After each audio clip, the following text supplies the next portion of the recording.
এই একটা পাপ যদি কেউ না করে ইনশাআল্লাহ সে জান্নাতে যাবে। যতই পাপ করুক না কেন, জেনা করেছে, মদ খেয়েছে, মিথ্যা বলেছে, অনেক কিছু করেছে, শুধু শিরকের পাপ করে নাই, আল্লাহ তাকে মাফ করে দিবেন ইনশাআল্লাহ। বিশ্বাস করলেন না কথাটা?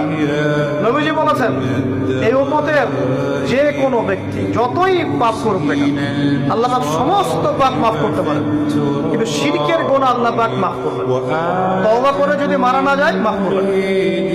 একটা এক্সাম্পল দিয়ে বোঝাচ্ছি তাহলে ক্লিয়ার হয়ে যাবে। মনে করেন কেউ একজন জেনা করেছে, তওবা করার সুযোগ হয় নাই, মারা গেছে, এখন আল্লাহ পাক কিয়ামতের মাঠে এই জেনার পাপটা মাফ করে দিতে পারেন, যদিও সে তওবা করে নাই। আল্লাহ পাক এই পাপটাও মাফ করতে পারেন। কিন্তু একজন ব্যক্তি শিরক করেছে, তওবা করে নাই, কিন্তু এই অবস্থায় যদি কাল কিয়ামতের মাঠে আল্লাহর সাথে সাক্ষাৎ করে, আল্লাহ তার গুনাহ মাফ করবেন। এই শিরক আর অন্য পাপের এই হলো পার্থক্য। তাহলে সবচেয়ে কোন বিষয়টা থেকে আমাদের বেঁচে থাকা উচিত ভাই?